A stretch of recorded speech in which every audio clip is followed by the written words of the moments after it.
today to celebrate the life of Nicholas Blouch. We give thanks for his life and wish him well now that his time in this world has come to an end. For Nick, the journey is now beginning. But for us, there's loss, grief, and pain. We have to remember his laughter, love, and joy that he brought to our lives. May his memory continue to inspire and uplift us as we navigate this world without him. Together, we can honor his legacy and cherish the moments we shared. It is important for us to collectively acknowledge and accept the world has fundamentally changed with his passing. We are all grieving. Life will not be the same, nor should it be. Together, let us open our hearts and commemorate the impact Nick had on our lives. To the living, I am gone. To the sorrowful, I'll never return. To the angry, I was cheated. But to the happy, I am at peace. And to the faithful, I have never left. I cannot be seen, but I can be heard. So as you stand upon a shore, gazing at a beautiful sea, as you look in awe at a mighty forest and its grand majesty, remember me. As you look upon a flower and admire its simplicity, remember me. Remember me in your heart, your thoughts, your memories of the times we loved, the times we cried, the times we fought, the times we laughed. Lord, but if you always think of me, I will never be gone. This time I'd like to invite Nicole up for next week.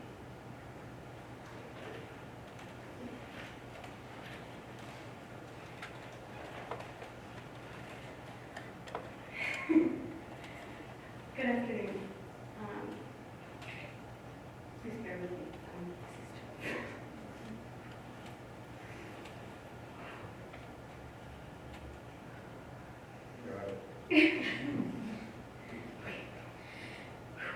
For those who do not know me, my name is Nicole.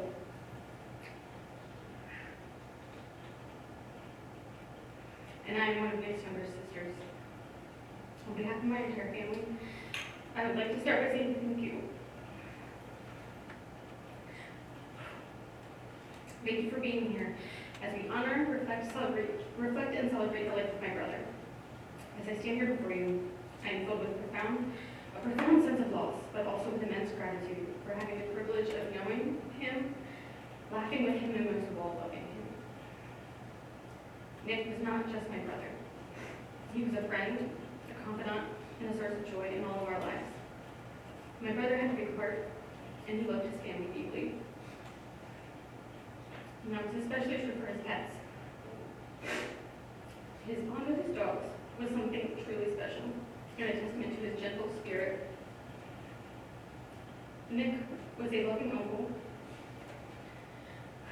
that devoted time to build our nephew's Cub Scout Pilot Derby car with him every year, and had weekly ice cream dates with our niece when she was little.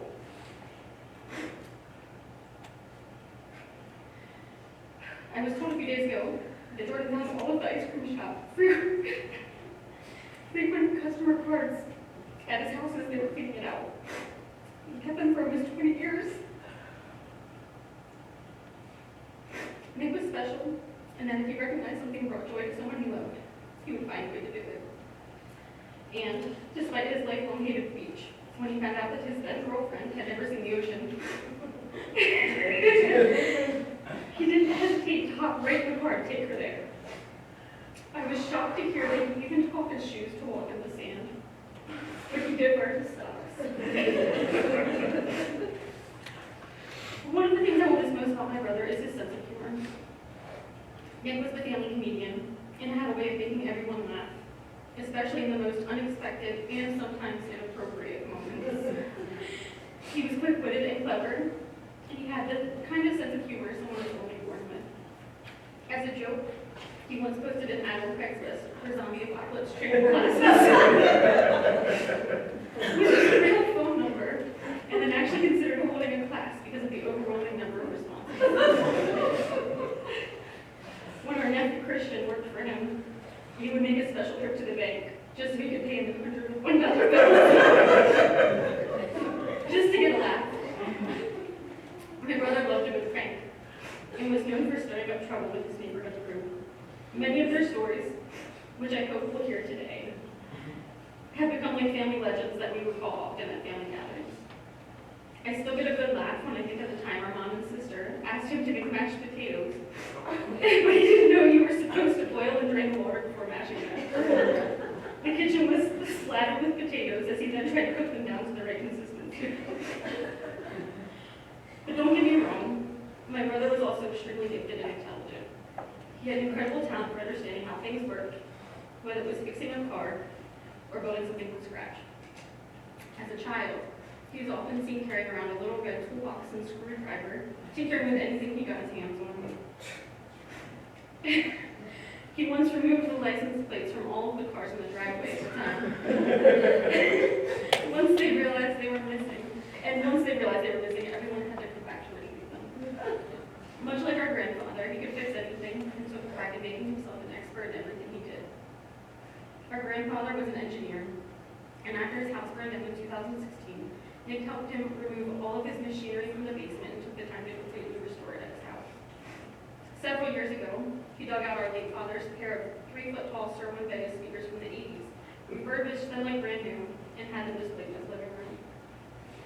More recently, he put together and restored a pool table in his basement, which he played on for countless hours, racking up that winnings that he never cashed in on.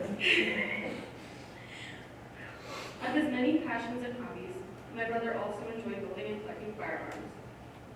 Some of my own most cherished memories include afternoons at the range with my brother in our target competitions. I use the word competition lightly because I never won.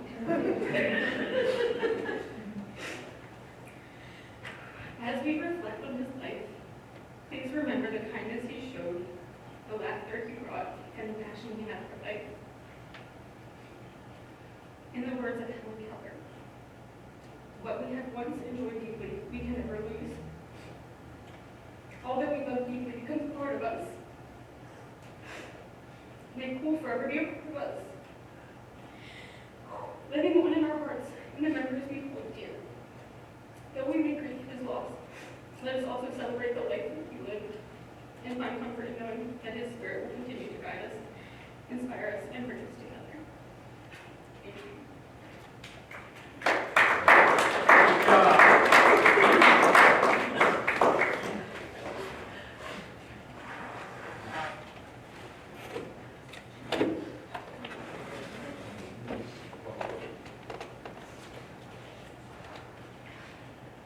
We have been remembering with love and gratitude the life of Bishop Saul. I encourage you to help, support, and love those who grieve most. Allow them to cry, to hurt, to smile, and to remember. Grief works for our system in its own time. Remember to appreciate each day and to embrace life to the fullest and honor of it. We often take life for granted and it's the most precious gift of all. I will close this ceremony with a poem called I Promise It's Not Goodbye. Please don't cry. I'm as safe as I can be. I know you miss me, but I've been finally set free.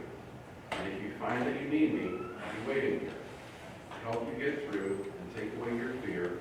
I love you so much, but it's time for me to fly. I will see you every night, and I swear it's not goodbye. I promise it's not goodbye.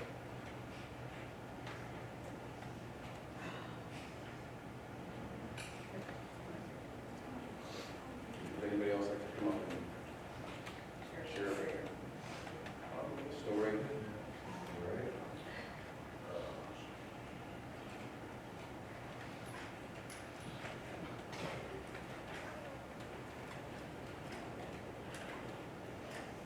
How are you doing, guys? You good? I just real quick, I had to write this down because, you know, after this freestyle happened. So, I'm gonna keep this short, and so you can't really put Nick into a couple paragraphs. Tried to prepare this beforehand the best I could, and I don't know where to start. But Nick was always a role model in my life. He had such a I don't care, I can do what I want attitude that I just thought was so cool. I don't know why.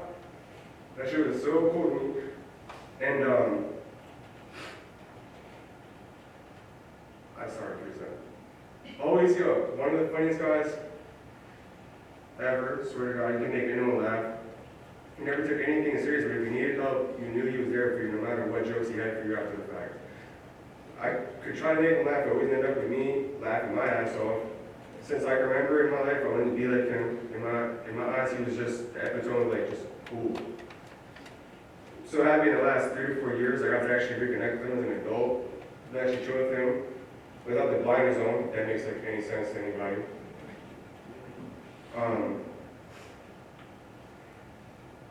I just finally felt like, damn, I'm going to chill with my uncle, like this is like crazy. But it was never the case though, he never looked down on nobody. He cared about his people deeply, and I realized that in those times hanging out with him, whether we were riding four-wheelers, just watching old board documentaries on his couch. He was hanging out in his machinery room, drinking and talking about nothing. One recent story I'd like to share that sticks out to me, that stays with me for some reason. He went into a casino, and I was like, yeah, like you guys know that you go there, he would like say these plans, and he would never want to like do them or something, you know what I mean? And I got there, and he was like, I don't want to go to the casino no more. And I was like, we're going to the casino. I don't care what I gotta do. I put on a, so I told him if we go to the casino, I'll put on this sombrero. It wasn't little. And I got him, huge sombrero. And I got him to go. I'm scuffed. I'm sorry, guys. Freestyle on it, it's alright. I am. Freestyle as much as you want. So like reading what I wrote just like. But yeah, got him out of there. I just want him to know that I love him. I love all you guys. When everyone like look around, realize this is what matters. Everyone here, that's what matters for real. We love you. Just say what I'm saying, just keep watching our backs, man. I'm sorry, that's I gave up. That's